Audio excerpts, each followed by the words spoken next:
बच्चियों को मैं दावत दूंगा कि वो आए और मुकालिमा पेश करे गीबत के उन्वान पर सास बहू की शक्ल में।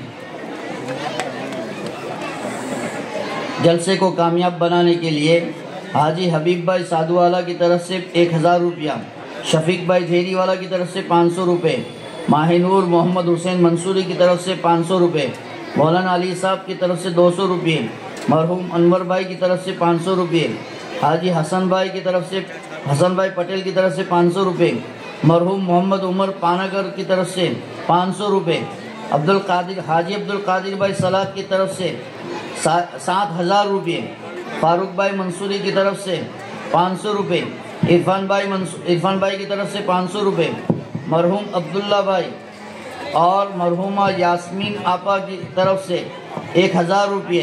अल्लाह ताला इन मरहूमों की बाल बाल मग़फ़िरत फरमावे, दर्जात बुलंद फरमावे।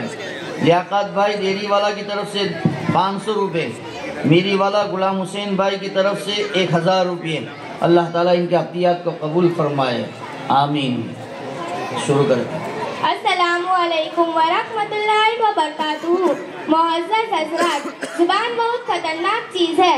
नबी सल्लल्लाहु अलैहि वसल्लम हमेशा इसकी हिफाजत की तलकीन किया करते थे, क्योंकि यही वो ज़ुबान है जो झूठ बोलती है, यही वो ज़ुबान है जो चुगली करती है, और यही वो ज़ुबान है जो कीमत करती है, और यही वो ज़ुबान है जो गाली गलौज करती है। और तहज्जुब है कि हम इन सब बातों को गुनाह ही नहीं समझते। ग़ीबत भी एक ऐसा ही गुनाह है जिससे हर कोई मुल्विस है, मर्द हो या औरत, आलिम हो या जाहिल, जवान हो या बूढ़ा। इसलिए आप हज़रात के सामने ग़ीबत पर एक मुकालमा पेश करने जा रहे हैं, और वो भी सास बहू के किरदार में। अस्सलामुअलैकुम। वालेकुम अस्सलाम। आओ आओ, बैठो बैठो, बहुत दिन हो गए आपसे मुलाकात नहीं हुई। ये औरत कौन है? मेरी मेहमान है, सऊदी से आई है, दीन इस्लाम के बारे में बहुत अच्छी मालूमात रखती है। अरे मैंने बातों बातों में खैरियत पूछना भूल ही गई। कहाँ की खैरियत, जी रही हूँ जैसे तैसे, वक्त पूरा करके दुनिया से जाना है। अरे आपा जान, अल्लाह ने आपको क्या नेमतें कम दी, आपका घर तो माशाअल्लाह आबाद कर दिया। क्या कभी है, आपके बेटे के भी बहुत अच्छी नौकरी है, और चांद जैसी खिदमत गुजार बहू दी है, और क्या चाहिए। खामोश रहो, मेरा मुंह मत खुलवाओ। कैसा बेटा और कैसी बहू, इनको घर के बड़े बूढ़े लोगों की जरूरत का कुछ एहसास ही नहीं है कि घर में ये लोग किस हाल में है, तबीयत कैसी है, क्या खाते पीते हैं, किसी को कोई फिक्र ही नहीं। बस हमको एक बहुत समझते हैं और सोचते हैं कि कैसे जल्द से जल्द इनसे छुटकारा मिले। और क्या बताऊं बहन, बहू रानी की सुबह तो 9-10 बजे होती है, न घर की सफाई, न चाय का पता, न नाश्ते का ठिकाना। नहीं, ये सारी बातें कोई फरिश्ता सिखाने आएगा लगता है। इसकी माँ ने इसको कुछ भी सिखाया ही नहीं है। और क्या बताऊं बहन, जब इसके मायके से कोई आ जाता है तो उनकी आओ भगत में तो आगे पीछे हो जाती है, और जब हमारे घर आने का कोई आता है तो न कुछ बस नाटक शुरू हो जाता है, न कुछ रहने के लिए हाथ बढ़ते हैं, न कुछ बनाने के लिए पाँव बढ़ते हैं, बस नाटक शुरू हो जाता है। कभी सर में दर्द तो कभी पेट में दर्द, कभी वहाँ दर्द तो कभी यहाँ दर्द, ये ठीक नहीं वो ठीक नहीं। और क्या बताओ बहन, खाने का हाल तो पूछो मत। चाय बनाएगी जैसे काली अम्मास की रात, दाल बनाएगी जैसे तला हुआ गदला पानी, और चावल बनाएगी जैसे कागज चोटाने की लय हो। और क्या बताओ बहन, हर 2 दिन में तो पियर याद आ जाता है, और जब पियर में जाती है तो माँ की चोंच में से हटने का नाम नहीं लेती। अरे आपा जान, आपकी बहू आपको इतना जचकती है, आपका जीना मुश्किल कर दिया, आप उसे कुछ कहती नहीं। देख बहन, मैं बोल बोल के थक गई हूँ, अब ज्यादा कुछ बोलने जाते हैं तो हमारा शहजादा उपरा वाले के मुझसे लड़ता है, इसलिए अब तो खून के घूंट पी के खामोश रहती हूँ। अरे आमिना, मैं तो तुझे चाय पिलाना ही भूल गई। चलो आओ, बाहर गैलरी में बैठकर चाय पीते हैं। ये थी सास, और सास की पड़ोसन सहेली दिल खोल कर बहू की ग़ीबत कर रही थी। अल्लाह माफ करे हमारे घरों की ये हालत को देखकर। चलो हम देखते हैं बहुएं अपनी सासों की तारीफ कैसे करती है।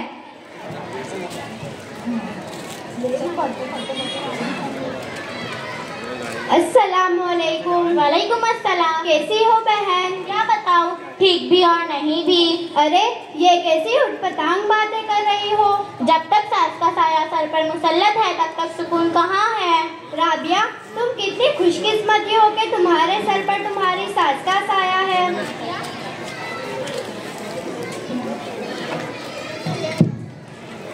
सादिया, कैसे खुशकिस्मती की लत लगा रखी है।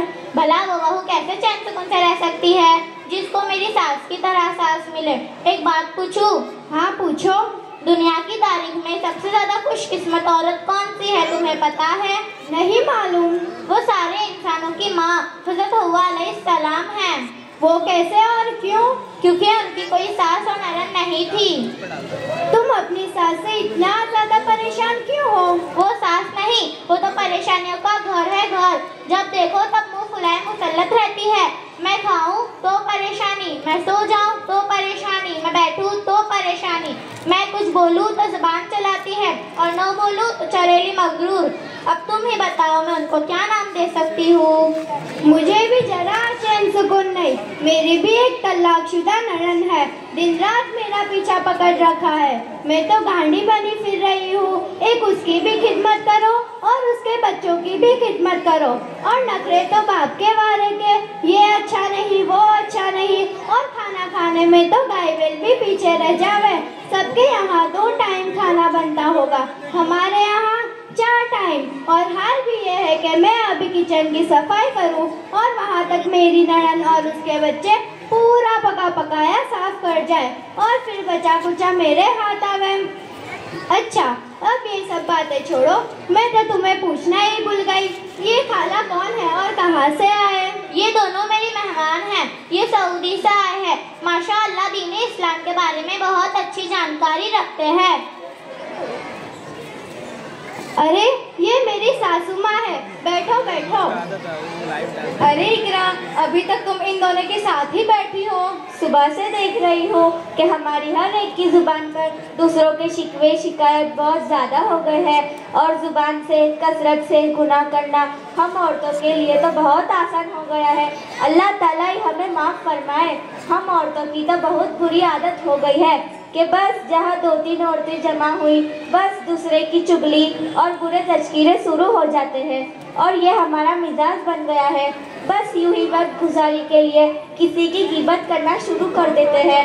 इसके पीछे के नुकसान का ज़रा सा भी अंदाज नहीं लगाते। मैं सुबह से देख रही हूँ, यह बहन और इनकी पड़ोसन की बातों पर गौर किया, और अभी तुम दोनों की बातों पर भी गौर किया। ये सारी गुफ्तगू गिबत है। गिबत क्यों होगी? क्योंकि हम जो कह रहे हैं वो हकीकत ही है, झूठ तो नहीं कहा। अरे मेरी बहन, गिबत कहते हैं कि किसी के पीठ पीछे उसकी बुराई बयान करना, और अगर तुम जो कहती हो वो उसकी जात में ही नहीं तो ये तो बहतान हुआ। दोनों सूरतों में गुनाह लाजिम है। गिबत और बहतान दोनों बहुत बड़े गुनाह है। गिबत के बारे में कुरान मजीद में अल्लाह क्या फरमाते हैं, जिसका महफूज ये है, क्या तुम में से कोई अपने मुर्दा भाई का गोश्त खाना पसंद करोगे? बस तुम उससे कराहट महसूस करोगे, और इस मामले में अल्लाह से डरो। मेरे पास टाइम नहीं है, वरना तो मैं तुमको सूरह हुमज़ा की तफसील ज़रूर सुनाती, और हमें अपनी ज़ुबानों पर बहुत कंट्रोल करना चाहिए, वरना इसकी लत पड़ गई तो आखिरत में बर्बादी यकीनी है, इसमें कोई शक नहीं। देखो मेरी बहनों, आज अभी मेरे पास टाइम नहीं है, वरना तो मैं तुमको बहुत तफसील से बताती। और हाँ, आज हमारा मदरसा हिफ्ज़ुल इस्लाम का सालाना इनामी जलसा है, और उसमें बहुत से उलमा इकराम तशरीफ लाएंगे, और उसमें हजरत मुफ्ती इमरान साहब का दिल और रूह को झंझोड़ने वाला बयान भी होगा। तो आप सब भी मेरे साथ चलो।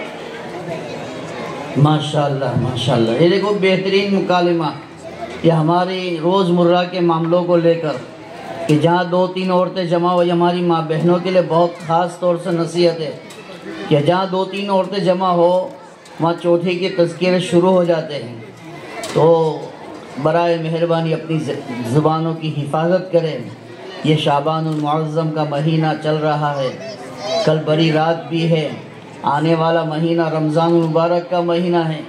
तो हम अभी से इन बच्चियों ने जो नसीहत की है उन नसीहत को अपनी गांठ बांध ले कि हम ये अमल कर कर रहेंगे, तो इंशाअल्लाह ये महीने अज़मत वाले हमारे बहुत नेकियों के साथ, आमाल के साथ गुजरेंगे इंशाअल्लाह।